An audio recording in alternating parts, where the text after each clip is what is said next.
Hello everyone. आज हम एक नया टॉपिक डिस्कस करेंगे। वह है सिमुलेशन। सिमुलेशन को डोनाल्ड आर क्रुकशंक ने 1968 में दिया। अब सिमुलेशन है क्या, जिसको हिंदी में अनुरूपण शिक्षण भी बोलते हैं। अनुरूपण शिक्षण या सिमुलेशन से हमारा अभिप्राय ऐसी सिचुएशन से है जिसमें हम रियल लाइफ एक्सपीरियंसेस को एक कंट्रोल्ड सिचुएशंस में सीखते हैं या प्रैक्टिस करते हैं। जब हम सिमुलेशन की बात करेंगे तो उसमें हम दो से अधिक जो आपकी माइक्रो टीचिंग स्किल्स है उसको प्रैक्टिस करते हैं तथा उसमें टीचर बिहेवियर, ऑब्जर्वर और स्टूडेंट्स बिहेवियर को हम ग्रास्प करते हैं या उसको सीखते हैं।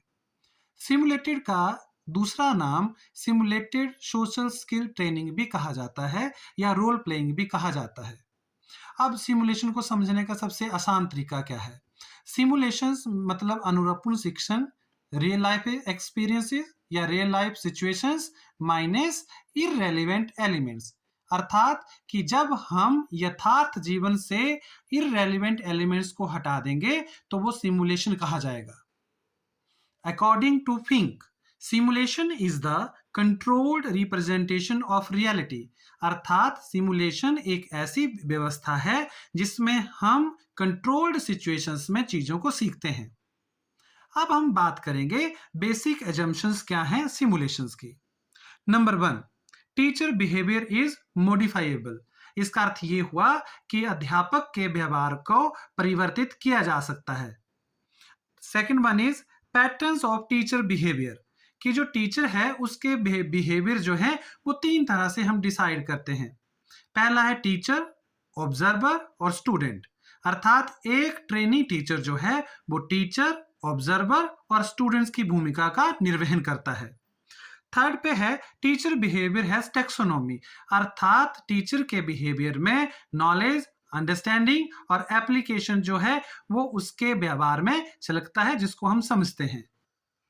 टीचर बिहेवियर में नॉलेज, अंडरस्टैंडिंग और क्रिटिकल अवेयरनेस और इवैल्यूएशन कंसेप्ट जो है वो आता है। फोर्थ नंबर पे है डेवलपमेंट ऑफ सोशल स्किल्स। अर्थात जो हमारे सामाजिक कौशल हैं टीचिंग के, उनको सीखना। इसमें आता है how to teach, whom to teach and what to teach. अर्थात क्यों, कैसे और किसको पढ़ाना है। अब हम सिमुलेशन या सिमुलेटेड टीचिंग की कैरेक्टरिस्टिक्स की बात करते हैं। पहला है प्लानिंग, कि सिमुलेशन जो है वो पूरी प्लानिंग के साथ की जाती है। कौन से ऑब्जेक्टिव होंगे, कौन सी स्किल्स होंगे, वो हमें डिसाइड करना पड़ता है। दूसरा है इन्वॉल्वमेंट टीचर स्टूडेंट्स। अर्थात इसमें हम इन्वॉल्व करते हैं टीचर को भी और स्टूडेंट्स को भी। इसमें दोनों ही एक्टिव पोजीशन में रहेंगे। थर्ड है feedback provided by the teacher and observer. अर्थात सिमुलेशन में टीचर जो है वो भी उनको फीडबैक दे सकता है कि उनकी टीचिंग कैसी है, उनका व्यवहार में परिवर्तन हुआ या नहीं, या जो ऑब्जर्वर स्टूडेंट्स होगा वो भी उसको बताएगा। Then fourth is controlled situation. Simulations में जितनी भी एक्टिविटीज होंगी वो सारी कंट्रोल्ड सिचुएशन में होंगी जिसमें बच्चा सीखेगा। Fifth one is time. Time का अर्थ है कि सिमुलेशन जो है वो 20 मिनट तक जो है वो हम प्रैक्टिस करते हैं। और 6 है सेफ्टी। अर्थात जब बच्चा अपने पीर ग्रुप के साथ चीजों को सीखता है तो वो सुरक्षा महसूस करता है और गलतियों को दोबारा ना करने के लिए वो बार बार स्किल्स को प्रैक्टिस करता है। अब हम बात करेंगे टाइप्स ऑफ एक्टिविटीज जो सिमुलेशन में या सिमुलेटेड टीचिंग में होती हैं। इसमें पहला आता है रोल प्लेइंग, दूसरा आता है सोशल ड्रामा और तीसरा है गेम। रोल प्लेइंग का अर्थ है जिसमें हम कोई रोल प्ले करते हैं, जैसे स्किट हो गया, सीरियल हो गया, नाटक हो गया, एटसेट्रा। सोशल ड्रामा का अर्थ है जो हमारी सोसाइटी से रिलेटेड प्रॉब्लम के प्रति जागरूकता फैलाता है। और थर्ड इज गेमिंग, अर्थात गेम में भी हर किसी को उसका रोल जो है वो क्लियर कर दिया जाता है। अब हम बात करेंगे प्रोसीजर की। प्रोसीजर में फर्स्ट है awareness regarding concept of simulation. अर्थात सबसे पहले प्यूपिल टीचर्स को सिमुलेशन के कंसेप्ट का पता होना चाहिए कि सिमुलेशन होती क्या है। सेकंड स्टेप्स है सिलेक्शन ऑफ स्किल्स, कि हम कौन सी स्किल्स को प्रैक्टिस करेंगे सिमुलेशन में, कितनी होगी और कौन से कंपोनेंट्स उसमें इन्वॉल्व होंगे। थर्ड है डेमोन्स्ट्रेशन ऑफ स्किल्स, कि जितनी भी स्किल्स को हम सिमुलेशन में इन्वॉल्व करेंगे उसका व्याख्यान या डेमोन्स्ट्रेशन जो है वो दिखाई देगा कि कैसे आपने उसको करना है। देन नेक्स्ट है रोल असाइनमेंट, कि एक स्टूडेंट्स क्या रोल प्ले करेगा, टीचर का करेगा, स्टूडेंट का करेगा, या वो ऑब्जर्वर का रोल जो है वो प्ले करेगा। देन उसके बाद है शेड्यूल प्रेपरेशन, अर्थात हमें शेड्यूल बनाना पड़ेगा कि कितनी मिनट तक पढ़ाएगा, कौन ऑब्जर्व करेगा और कौन जो है बच्चा जो है वो उसके लेक्चर को सुनेगा। देन उसके बाद है नेक्स्ट है डिजाइन रिगार्डिंग ऑब्जर्वेशन शेड्यूल, अर्थात जो हम स्किल्स को इसमें इन्वॉल्व करेंगे उसमें कौन कौन से कंपोनेंट्स को ऑब्जर्व करना है और प्रैक्टिस करना है। फिर है टीचिंग सेशन, फिर इसमें हम देखेंगे कि जो टीचिंग सेशन होगा बच्चा उन स्किल्स को कंप्लीट कर पा रहा है या सीख पा रहा है या नहीं कर पा रहा है। फिर है इवैल्यूएशन और फॉलोअप, इवैल्यूएशन की जाएगी कि क्या बच्चे ने अच्छा पढ़ाया या नहीं पढ़ाया। और last is change in procedure, अगर बच्चा अच्छा नहीं पढ़ाता है तो उसे प्रोसीजर में चेंज करना पड़ेगा, अगर वो अच्छा पढ़ाता है तो उसको कंटिन्यू किया जाएगा। अब हम बात करते हैं कि एडवांटेजेस क्या हैं या मेरिट्स क्या हैं सिमुलेशंस की।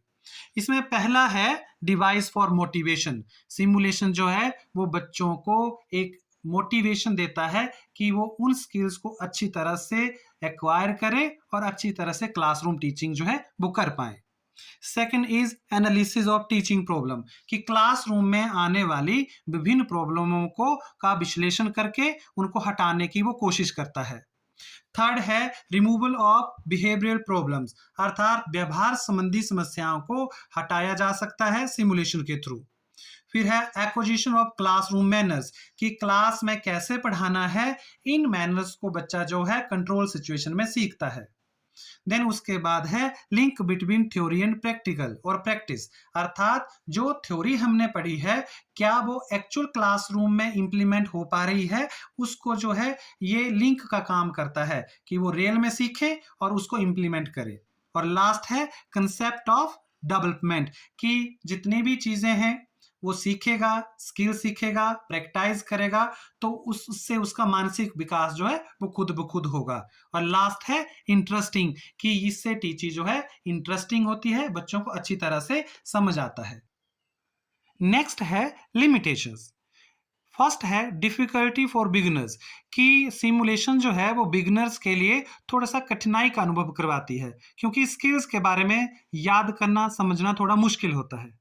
Second one is incorrect recording, कि जो ऑब्जर्वर है वो कमियों को अच्छी तरह से रिकॉर्ड ना करे तब भी टीचर के बिहेवियर में मॉडिफिकेशन नहीं हो पाएगी।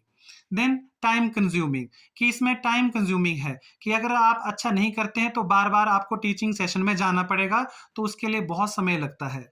फिर है डिफिकल्ट टू अंडरस्टैंड, कि कुछ स्किल्स को समझना थोड़ा मुश्किल है जिसकी वजह से बच्चे जो है इसमें निरस्ता का अनुभव करते हैं। और लास्ट और इम्पॉर्टेंट एक लिमिटेशंस है लैक ऑफ इफेक्टिव टीचर्स, अर्थात उसका जो टीचर है, जो गाइड है, अगर उसमें कमी है तो वो कभी भी कौशलों को सिखा नहीं पाएगा।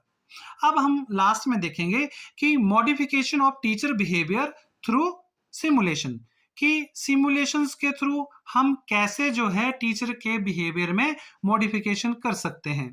पहला है ओरिएंटेशन, ओरिएंटेशन का अर्थ है अभिविन्यास, कि हमें ओरिएंटेशन करना पड़ेगा कि कौन सी स्किल्स है जिसको प्रैक्टिस करना है और कौन सी स्किल्स के कंपोनेंट्स को इसमें यूज करना है। Second is selection of skills, कि इसका अर्थ है कि कौन कौन सी स्किल्स को हम सिमुलेशंस में लेसन प्लान में इन्वॉल्व करेंगे। फिर है डेमोन्स्ट्रेशन ऑफ मॉडल लेसन, कि जो फर्स्ट जो आदर्श पाठ होगा उसका डेमोन्स्ट्रेशन किया जाएगा। फिर है लेसन प्लानिंग, कि इन स्किल्स के आधार पर हम लेसन प्लानिंग करेंगे। फिर है प्रेजेंटेशन ऑफ लेसन, अर्थात हम लेसन को कैसे प्रेजेंट करेंगे उसकी प्रेजेंटेशन आएगी या प्रस्तुतिकरण आएगा।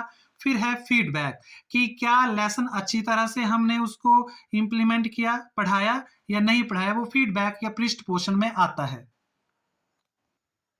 और लास्ट है सेल्फ इवेल्युएशन, कि वो अपनी आत्म जो मूल्यांकन है वो करता है कि क्या उसने स्किल्स को एक्वायर कर लिया। क्या वो टीचिंग क्लासरूम मैनर्स में अच्छी तरह से वो रिप्रेजेंट कर पाएगा। और लास्ट है ऑब्जर्वेशन, कि जो उसका अवलोकन है वो सही हुआ, क्या वो गुण उसमें समाहित हुए। तो इस प्रकार हम कह सकते हैं कि सिमुलेशन टीचर बिहेवियर में एक महत्वपूर्ण चेंज लाते हैं, जिससे कि उसका जो प्रारंभिक व्यवहार है, एंटरिंग बिहेवियर है, वो टर्मिनल बिहेवियर में चेंजेस के साथ आता है। वीडियो अच्छा लगे तो लाइक और शेयर करें। Thank you.